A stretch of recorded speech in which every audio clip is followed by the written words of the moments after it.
Nag-start kami nun, nagtatrabaho pa ako sa restaurant. Tapos, may mga mo-order. So, duty ako ng 13 hours. Luluto pa ako ng order. Tapos sabi ko, what if gawin na lang natin, karirin na lang natin talaga to.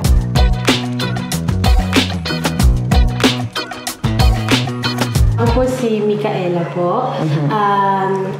Sa Pilipinas po, taga Tuguegarao po kami. Pero dito na po ako pinanganak. And I'm 28 years old na po. Ako naman po si Rico Paul. Sa Tuguegarao din kami, same province. At saka dito na rin po ako naninirahan. Pero dati ako sa Italy. Ano yung mga naging trabaho sa abroad bago nyo i-set up yung business? Akong work is, pag summer job, nag-waitress po ako. So, nandun po yung starting about restaurant. Ako po, nasa kusina talaga. First job ko sa Italy, gumagawa kami ng mga video recipe sa YouTube sa Italy. Pangalawang job ko, mga restaurant, Asian, Italian. Tapos nagsawa rin ako sa resto. So, nag-stop ako ng mga 3 years sa resto. And then, bumalik ako ng resto. Dito naman sa Monaco. And then, yun, paunti-unti, ginagawa namin. Lutong bahay, mga order-order hanggang nabuo namin yung K-Sarap. Nagtrabaho rin kayo ng mga international cuisine, lalo na si chef, no? Pero bakit napili nyo pa rin i-promote ang Filipino food? Kasi, lagi kong tinatanong yung mga kasamaan ko na pag tinanong nila, gusto namin ng Asian food. Lagi nilang sinasabi, Chinese, Korean, Japanese, Asian din naman tayo. So far as gusto ko talagang ipakilala rin yung pagkain na Pilipino. Ayoko sa akin, wala naman akong doon sa mga fusion. Pero gusto ko lang ipakilala kung ano talaga yung nakikita nila. Mga pagkain sa bahay ng mga normal na Pilipino. Kaya yun yung gusto kong gawin. Ano yung pangalan ng inyong restaurant? Yung K-Sarap kasi, di ba, may word tayo na kasarap o K-Sarap. Ganun talaga dapat. Saktong yung mga anak namin, pinangalanan namin K. So, in-attach namin yung first name niya na kaya K-Sarap. Ano yung naging proseso bago kayo narating sa ngayon? Hirap.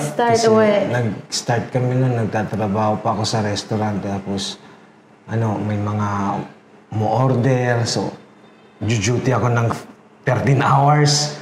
Luluto pa ako ng order. Tapos sabi ko, what if gawin na lang natin, karirin na lang natin talaga to. Yun po. Actually, yung parang na-drain po kasi sa mundo ng kusina po kasi alam po natin iba ang oras nila. Nakaka-drain po talaga. So, napagod na rin po siya that time. So, ako naman po sa pinag-aralan ko po na marketing, business marketing management, sabi ko, ito yung magagamit ko. Kasi bagong pa lang din po, panganak noon. So, nandun lang po ako sa bahay with my baby. So, siya nagtatrabaho siya sa Monaco. Yun, napapagod siya. Sabi ko, sige, gusto mo mag-start na tayo. Doon na po siya nag-start. Bigla, parang out of nowhere po yung idea ng K-Sarap actually. Tapos yun, hanggang ang dami na pong nagugustuhan yung pagluluto niya, na-appreciate na po, madami na po nag-order. Doon na po kami nag-decide na leave na po niya ang work niya. Although madami pa pong opportunities na gustong ibigay ng Monaco sa kanya. But he chose po yung magkaroon ng K-Sarap na lang po. Sa pagkakaroon ng negosyo, ano yung hardest part? For my part po, kasi nasa France pa rin po tayo. So, at my young age po, minsan ang hirap po makiusap kasi ang haharapin ko po mga abogado, marami pong process yan. It took 1 year po para mag-build. Pero siguro po kung, kung may makakasama kayo, parang good environment na lang po. Kasi mahirap po talaga na magtiwala kung saan po kayo mag-i-invest kumbaga. Kasi about finances, lahat po, ganun po. Yung pinakamahirap siguro yung makaroon ng good entourage po. Ano yung pagkakaiba na magtrabaho ka sa iba o yung pagtrabahuhan mo yung sarili mong negosyo? Kasi nung nagtatrabaho ko, masyadong mahaba yung oras, stress. Tapos yung stress na yun, pagka nabubuo na, Yung, kunyari, na ano mo yung mga stress na yun, minsan sumasabog ka na lang Sa trabaho, pwede ka tanggalin Dito sa business ko, hindi naman ako pwede tanggalin. Saka yung pagsisipag mo, sa'yo rin, para sa pamilya. Hindi katulad nung nagtatrabaho ko na sa sa Monaco, yung sipag mo, yung mayaman lang talaga yung mga may-ari ng business. Tapos hindi rin naman nila binavalue masyado yung tinitignan lang nila yung outcome ng mga ginagawa nyo. Pero yung mga work na hindi naman nila tinitignan yun. Ang maganda po doon is magkasama kami, may isang goal kami. And lahat ng time din namin, nandun po kaming dalawa, nagtutulungan. Lahat ng time nga po namin, kami na po nagmamanage. So we can have also bonding sa pamilya. Yeah. Kaya yun namamanage yung mga schedule namin. Hindi kami nahihirapan, nahahabol kami sa mga kung ano mang bonding na gusto namin. If we want to have vacation, we can have it. Yes.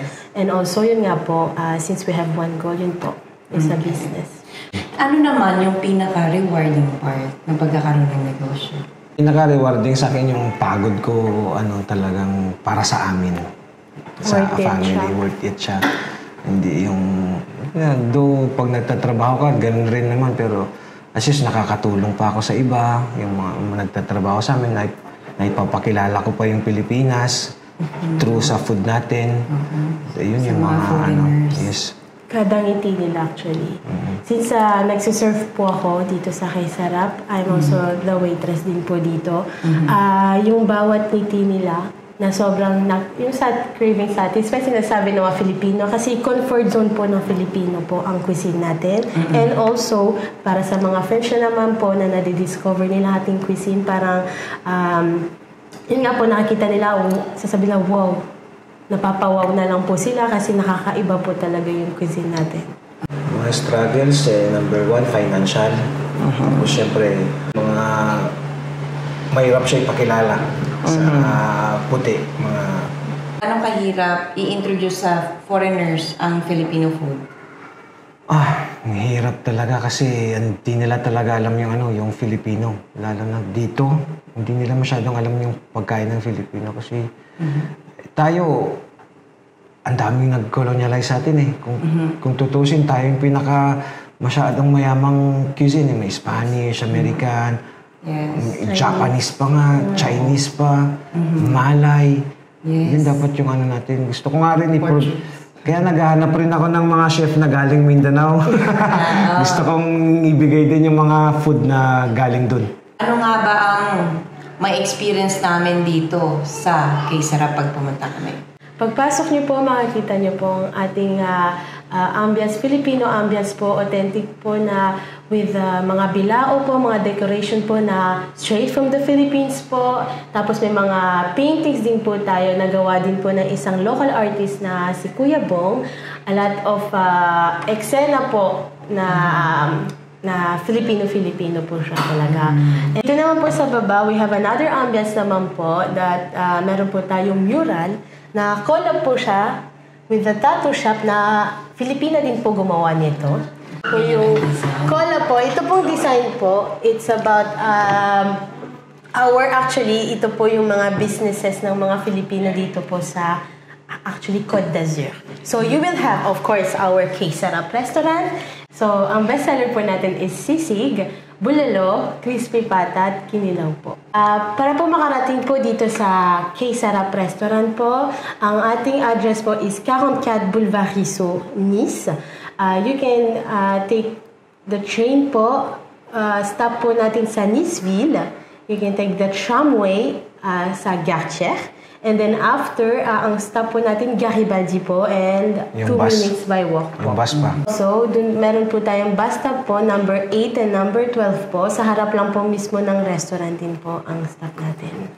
Saktong-sakto ang sarap dito sa Kay Sarap. Punta na kayo.